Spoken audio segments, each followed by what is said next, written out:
Welcome, Transformer fans. My name is Composite EnerJoe, and today I'll be bringing you my review of the Transformers Studio Series Deluxe Class Bumblebee. Yes, and here is Bumblebee in his awesome, dare I say, iconic 1976 Camaro alt mode. And here he is.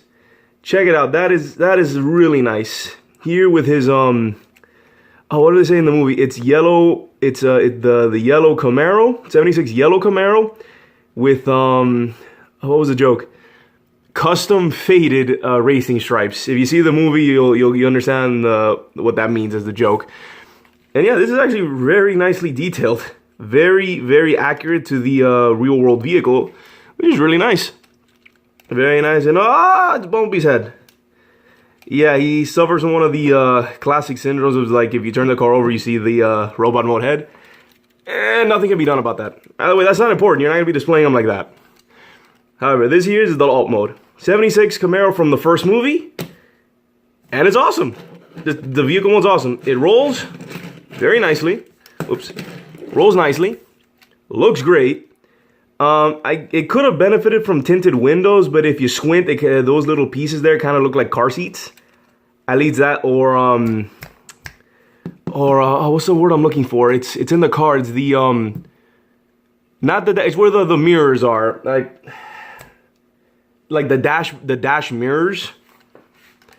Whatever, I can't remember the name of that right now, but that's what that reminds me of, or just car seats. So yeah. Nothing else to really mention on the vehicle mode. It looks really nice. So let's get on with transformation, shall we? So what was the first step? And I'm just gonna say it right now, the most annoying thing, the one thing I don't really like about this this figure is that the transformation is a bit finicky, and it does require you doing moving stuff out of the way for clearance.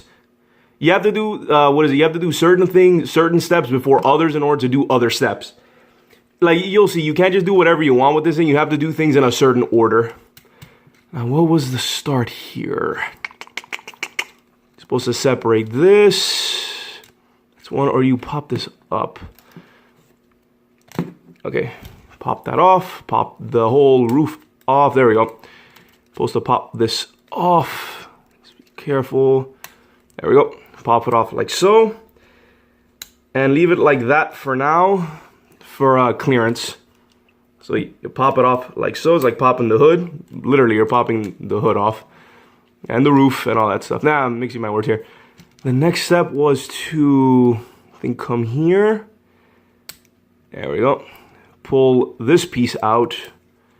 Pull this piece out. I said, I had to do this a couple times to really get the transformation, but yeah, it's a bit finicky. I wish they would have made at least this part here a little bit more obvious, because I was stuck trying to transform this bit with the legs. Because what was this? This part was weird. You're supposed to push this out of the way and cause this whole assembly to come out. No. Oh, now I remember. You have to unpeg this. Come on. Unpeg that. Fold it out for clearance. And then when you push this down just slightly to give you clearance to take this piece and move it out like so. Move this like this, move this out. And leave this forward. And one moment.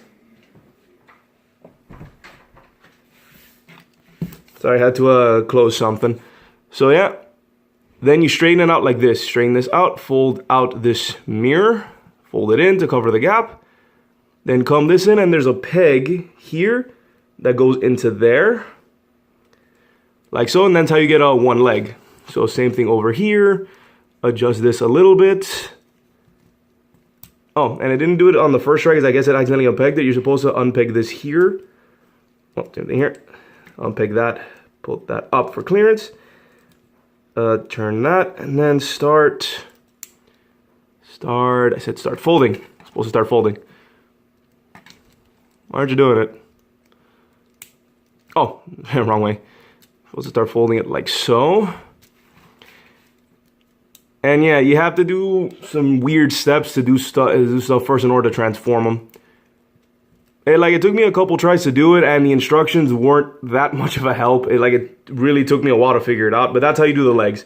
This right here is the hardest part of the transformation, in my opinion, anyway. Took me the longest to figure out. Now for the upper body, you're supposed to come in here, and what was this? Lift this up. Oh no, Bumblebee head. Lift this up. Supposed to take, here we go. You have to take this out. That was the other step. Put your nail in there. Fold this out, which will then give you clearance to fold his arms a little tight up like so. Then fold them up. Fold out his hands. And then for this part, when you fix the head a bit, when you straighten it up, when you move this down, you feed the head through the opening here, and then you peg this into there. So push it in, it'll be a soft peg, no real click, but you can feel it. And then for this part, you just fold this in like so, and then this will peg this little notch here. Well, this little notch here will sort of peg, I don't know if you can see, there's like another peg right here that notches into that. So it'll go in like so. Yeah, from the side it looks a little gappy, but well, what can you do? And then last thing is just to adjust the wings. So you come over here, detach this, fold it down, detach this, fold it down, and here's Bumblebee. And watch out for the hands. Here is Bumblebee in his robot mode. Oh, let me get him in the pose. Yeah, Bumblebee in his, wait. Because of this backpack here, he is a bit top heavy, but the feet, if you angle him enough, he'll be able to stand. So yeah, here is Bumblebee in his robot mode. And that is a very nice robot mode. Not bad. I like how the wings have these extra little bits. Like, I really like, oh, and the last step. Forgot one more step. You turn the headlights up like so. You angle them so that it looks closer to the on-screen portrayal. The on-screen model. You just turn these inward. Make sure this is like so. There's Bumblebee. Check out that face head sculpt. That is gorgeous. That looks so much like Bumblebee. That is very well sculpted, very well painted. The only way to make this this better would be if they added like little black detailing on the top, sort of that's on the actual CG model. But yeah, this is very nice. And what else? Yeah, might as well go into articulation. Head is on a ball joint. Arms are also on ball joints. Can go, what is it? Ball joint, swivel there, bend at the elbow, and has some wrist articulation, which is nice. Does have a waist. They didn't need to do that, but yeah, does have a waist. Legs are also on ball joints, and you can do a very nice kick. And has rotation, has a swivel at the thigh, and a bend at the knee, and some up and down at the ankle. So he has quite a range of a, really wish this pegged in there strong. I don't know if that's my figure, if they all have that problem. But he does have quite a good range of articulation. He really does have it. You get him into like a combat pose. Yeah, not really the best at poses, but hey, what can you do? Nobody's perfect. All right, so yeah, he's got a lot of really good articulation, and also the wings can go up and down a bit. Some restriction, but you can sort of adjust them slightly. And whoop, popped out. So let me just get him standing. All right, now it comes with the accessory, which, darn it, I forgot to show it off in vehicle mode, the storage of the accessory. He comes with one accessory, which is this. This is his arm cannon, which I think is called the Stinger Blaster, which is supposed to attach to his arm. Now, there is a way to store, I forgot about it because I don't really like how it looks in vehicle mode. You can store this in his vehicle mode. If you get like the, well, it should be here. On the rear of the vehicle, in the center, there'll be like a circular notch, so it would be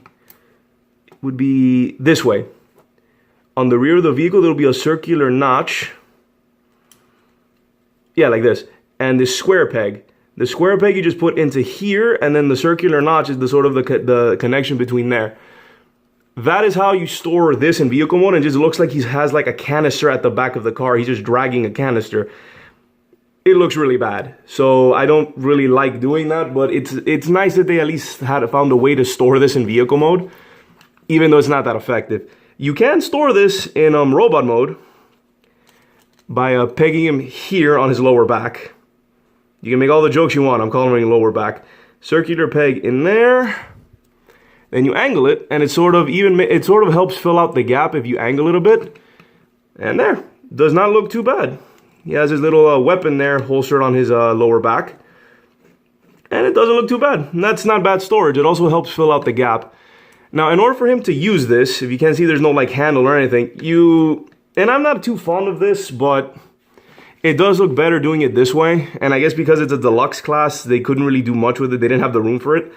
But yeah, you can actually unplug this arm, not this one. Only this arm. Would have been nice if it did both, but hey, I guess beggars can't be choosers. It is a nice figure. So you unpeg the arm, set it off to the side, and then you just peg in the blaster. Like so. And now B's ready for combat.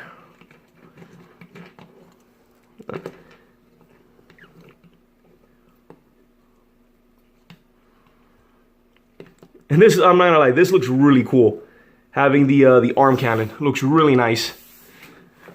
Really nice. And also, they even put a little peg on the extra arm, so you can, in fact, store it in the same way you store the blaster. You can store it the same way. I think I like holding the arm like that. Makes it less obvious that it's an arm. And that actually doesn't look half bad. If you fold in the thing, it doesn't look half bad. See, this kind of storage is not bad, but I still would have liked, this is the size problem. I would have liked if he was able to either transform into this somehow, because I'm not a fan of parts forming, but it's a size issue. It was either have it be permanently part of the arm or do this, and this is okay. It's pretty neat that you have the options here. So let me take this back off. I actually like I like both, having the arm and the stuff, but I like him having his arm. Hold on, which way was it? This is this way? Nope, not wrong way. It's kind of weird. Can't really tell which way it is. And okay, there we go. And then I just store this in the back. And that's pretty much it in terms of the figure. There's nothing else to really say about the mechanics of the figure. And my overall review of this thing is that, yeah, overall, this figure's fantastic. It's a great representation of Bumblebee, specifically the movie one, but essentially the first version of Bumblebee we actually encounter in the movies. Which, speaking of which, there's actually one more sort of additional accessory, not for the figure per se, but for sort of collectors and for display purposes. The Studio Series line of figures all come with this. It comes with a cardboard display of a scene. Let me try and show it off. Like, each figure comes with its own unique display that has a backdrop here of a scene of an iconic scene from the film that the figure is from. In this case, if you can tell from this one, if you don't recognize it from the first movie, this is the construction site that Bumblebee with in the 76 Camaro alt mode transformed for the first time and fought Barricade in the first movie, which is really neat. And I'm just gonna display him on here with the let me see if I can try and emulate him having his trying to do the Superman pose, his hands on his waist. I guess this is the I mean, let me fold him. It actually didn't look too bad folded. Dun, dun, dun, okay, there we go. Then you just put him up here, and boom. Let me adjust the camera, and there. Looks really neat. And then you can adjust this any way you want. That actually doesn't look half bad, but I like being able to see more of the scene. And yeah, that's really nice of them. I did try it. You can, at least with the deluxe figures that I've seen, you can put the vehicle mode in the display box on the backdrop, but it is meant for the robot mode, and that applies to all of the Studio Series figures that I've encountered. Especially with the larger ones, the vehicle modes will not fit on the display, so it's meant for the robot modes. But still, this is a really nice thing they did. The whole I really like the Studio Series line because it's essentially the Generations. It's the Generations line for the movies. It's celebrating 10 years of the 10 years that the live action movies have been around, which is really nice. Really nice and it's what was I read it? It's a Hasbro Takara joint effort, which was also really nice. Because of that, I thought that these figures were gonna be like a Japanese exclusive because on the boxes they say Takara Tomy. So I'm like, oh man, I thought, you know, this was gonna be Japanese only, and I was bummed out about it. But then I saw them in stores, and I'm like, oh, yes, figures are stateside. Yes, so excited. And I got a bunch of them. I have, as of right now, I got 4 Studio Series figures, and love every single one of them. They're all really great. Like the quality, the design, all the stuff. I'm gushing because I love I love the Transformers live action movies. I love them. I especially love the designs of a lot of the characters. And I particularly like Bumblebee, and I like that the figure they went for was essentially, and this is sort of sad, and it's ironic, and it's not ironic, but it does reflect it in the scene that they chose. This scene when he fights Barricade and transforms for the first time, that's the first and last time we see this version of Bumblebee. The robot mode Bumblebee with the 76 Camaro. Which is kind of sad. I would have liked if they brought back that original alt mode for like later releases, but no. This is the one and only time we got to see this version of Bumblebee in the 76 Camaro alt mode. In the very first movie, very first transformation, and the first time he fought Barricade. Cool. So yeah, if you couldn't tell, I do love this figure, and I love the entirety of the Studio Series line so far. I really like this line. And that's pretty much it. He is a new mold. Well, no, it turns out after doing some research, I found out that this figure is actually an extensive retooling of the Last Night Deluxe Class Bumblebee, the second version. Not the first one that was a repaint of the Age of Extinction Bumblebee. It's the new mold that was created for the Last Night. This is a extensive retooling of that figure. I think what they changed mainly was the upper body a little bit. I think the head is a different sculpt, and obviously the alt mode is completely different. It's the 76 Camaro instead of the that 2000. What was it? It was like a 2019, 2018 like Camaro. I don't remember what it was, but yeah, really cool. So yeah, I have nothing else to say. I have nothing but praises. Couple of complaints. I would have liked if the accessory, like his Stinger Blaster, was better integrated with the vehicle mode. Like they found a better way to store that. And although I don't like parts forming, this is okay. I don't mind this because they did find a way to store both the arm and the blaster in the robot mode, which is nice, and it does hide away nicely. Like from this angle, you can't tell that the Stinger Blaster is back there. And it even helps out covering the gap. And I guess other complaint is that the legs are a pain to transform for like the first couple of times. You do have to adapt to transforming Bumblebee here because he is a bit finicky. And that's pretty much it. Other than that, this figure is fantastic. So yeah, I have nothing else to say. Just fantastic. Go get it. Go get it. If you love Transformers, if you love the movie Transformers, and if you love Bumblebee, you get this figure. It is fantastic. So yeah, this has been my review of the Transformers Studio Series Deluxe Class Bumblebee. I love this figure. So far I've loved all the figures that I've gotten from the Studio Series line. I love it. And yeah, that's it. This is Composite EnerJoe signing off. Peace out.